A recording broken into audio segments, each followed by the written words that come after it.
Imagine a time traveler standing next to you. You'd ask that time traveler, take two. Imagine a time traveler from 200 years ago standing next to you. And you'd ask him, well, how are you enjoying that concert that you're at right now? And he'd look at you bewildered. Well, what are you talking about? I'm standing in your living room. And you tell him, well, don't you enjoy the music that's really filling the room around you? He'd think you're insane. But the truth is, you take out a radio from your back pocket, turn that radio on, and immediately the airwaves around him and in the room would be filled with beautiful, beautiful music. What changed? What changed between his disbelief and belief? The only thing that changed was tuning in to the radio broadcast. The waves around him the entire time were filled with music. He simply couldn't hear it. He wasn't tuned in. But once he turns on that radio, he's able to hear the beautiful music that fills the room, that always filled the room. In this week's Parsha, Bnei Yisrael finally tuned into the Godcast.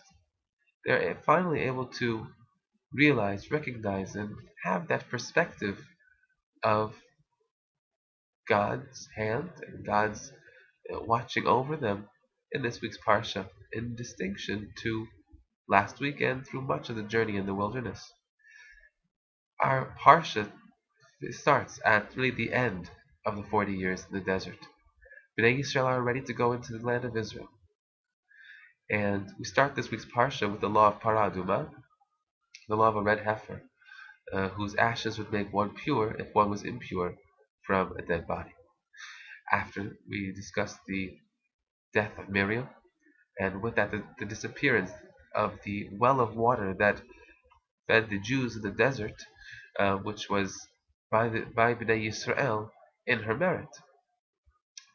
And we have, as a result, we have the famous story of Moshe being told by Hashem to talk to the rock, yet he hits the rock twice.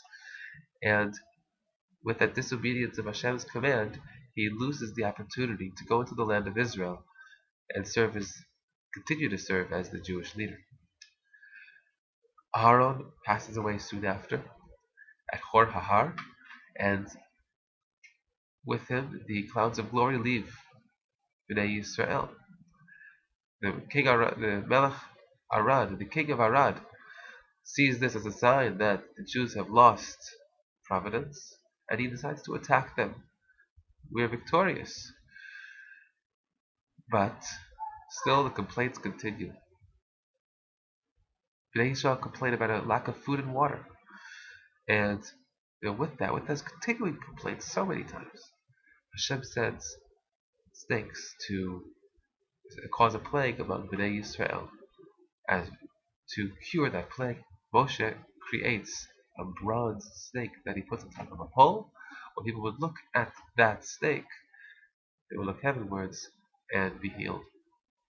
And in this week's Parsha, we finally have the conquest of Sichon and Og on the eastern bank. What changes in this week's Parsha? Let's first take a look at Bnei Yisrael's reaction to the punishment of those people who rebelled with Korach. Let's take a look at last week's Parsha.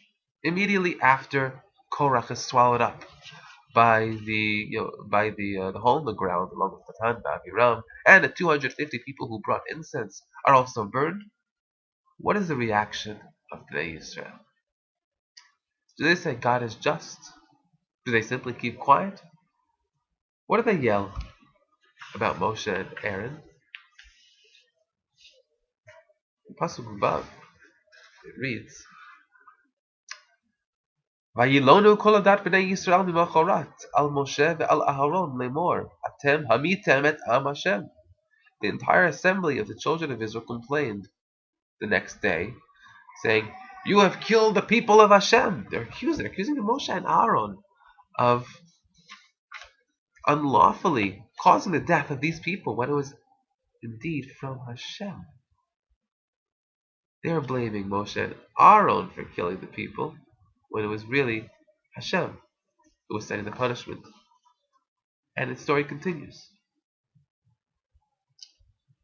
Even later, when continues to be a plague against Bnei Yisrael for complaining, what do they say? The end of the chapter 17, verse 26 to 27.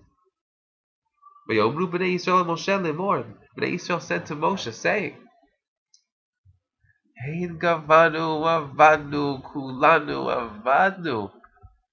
Why, behold, we're going to perish. We're lost. There's no hope. Kol akarev ala mishkan. Anyone who comes close to the Mishkan, Hashem yamut. Hashem's going to kill. Haim tamnu ligvoa. Are we doomed to perish? No hope. They totally didn't get the message of Hashem. Hashem was trying to tell them after the rebellion of Korach that this is not the way to argue. It's not the way to bring grievances. And they're blaming Moshe and Aaron. They're accusing Moshe and Aaron of not being loyal servants and loyal messengers of Hashem.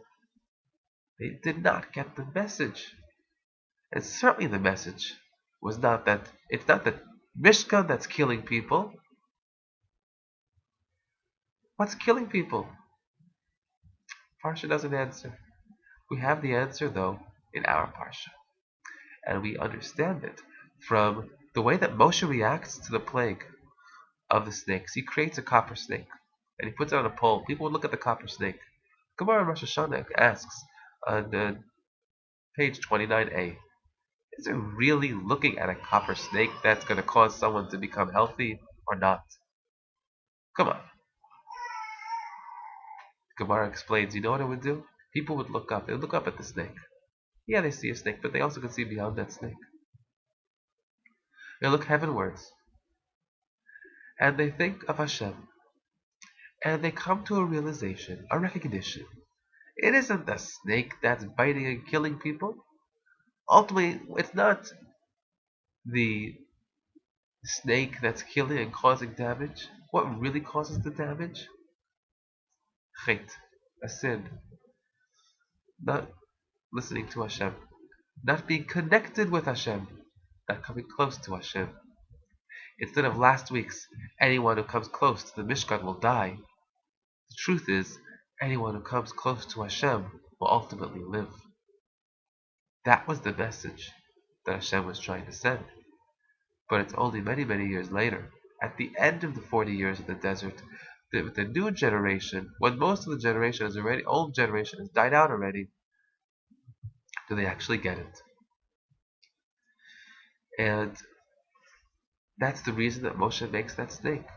And that's how the snake would work. Not because the snake was causing people to be healed, but it was really the tshuva that people were doing, the recognition, and ultimately tuning in to the G-dcast, to Hashem's messages that are always around us that would cause one to be healed.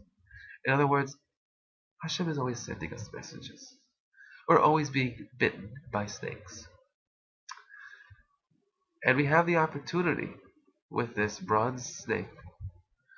We have the opportunity to tune in to the G-dcast that fills the air around us. We can't always see it. But unless we take that radio out, we turn on the radio, and we turn up the volume, and we tune the radio, we're not going to get the G-dcast. We're not going to get the broadcast. And the beautiful symphony of life, of a meaningful life, of a life of connection with God, is not going to be beheld. Our job as educators and as parents is to teach our kids how to use that radio. Our job is to help them tune that radio, get on the right frequency, to be able to discern and see Hashem's hand in everything that happens to us. And the truth is, Hashem is always around us. Hashem is always interacting with us and watching over us. We always have Hashem's providence. But we have to train our kids, and even ourselves, to have the willpower, the desire, to take that radio out of that back pocket, to turn it on, to tune it, and to turn that volume up. And when we hear the beautiful notes of the symphony that is taking place in the world around us, then we can certainly be happy And we can certainly appreciate how coming close to Hashem, having a relationship and intimacy with God in our daily life, not just in the shul, but in our daily life, everywhere we go, is truly something that is beautiful. We should all be merit and to train ourselves to tune into that Godcast, to hear the music, and have a Shabbat Shalom.